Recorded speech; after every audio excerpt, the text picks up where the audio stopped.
Okay guys, so finally Apple has released another update for the iPhone. This one is much needed and much anticipated as well because there's a few bugs and issues that we were hoping for Apple to address here since the release of iOS 16.3, which was nearly a month ago. There's been quite a bit of issues, so let's just dive right into this video. Now, as always, if you would like to stay up to date with the latest iOS news and Apple software updates, of course, don't forget to subscribe and make sure you turn on those notifications so that you don't miss another episode. And now, aside from iOS 16.3.1, Apple has also updated the iPad. So iPadOS 16.3.1 is available for the iPad.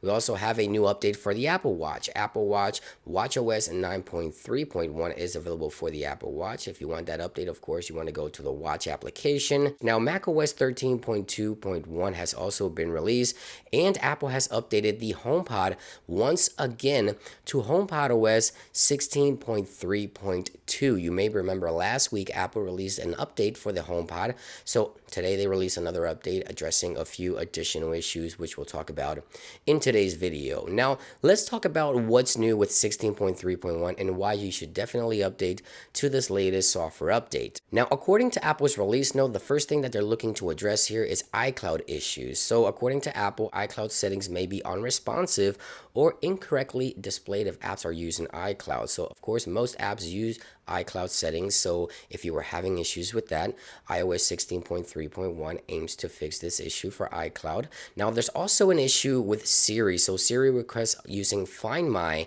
on some iPhones may not work, or even on HomePod. So that ties all together with the latest HomePod update as well. Ever since the new HomePod came out, there's been some HomeKit issues, or actually even before that, there's been some HomeKit issues here, but Apple is looking to address an issue. So maybe if you use Siri on your iPhone or on the HomePod to find your iPhone around the house, or an iPad or your Mac or whatever it is, sometimes it would just cut off and it wouldn't work properly. So that's something that's fixed with 16.3.1 and HomePodOS 16.3.2. So just keep that in mind. And now Apple continues to optimize the crash detection on iPhone. According to the release note, Apple has once again optimized the crash detection on the iPhone 14 models because some users continue to report issues. WatchOS also brings this update with WatchOS 9.3.1. So yeah, you want to update your Apple Watch as well if you're still encountering issues with crash detection. Now, a few things that also some users were reporting that Apple did not mention on the release notes that were issues, as well as number one, Wi-Fi connection wasn't as good on 16.3. So hopefully 16.3.1 will improve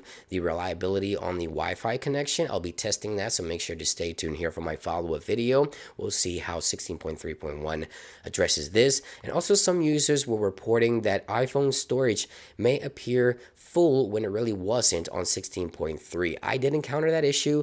I haven't seen that happen so far on 16.3.1, but I've only had the software installed for about an hour. So again, stay tuned for my follow-up video to see if that continues to occur. And that about brings an end to this video. Again, iOS 16.3.1, a much needed update. I highly recommend you go ahead and update as of right now. Make sure you update your Apple Watch and your HomePods as well. Thank you for watching, guys. Just a quick one, and I'll see you guys on the next one.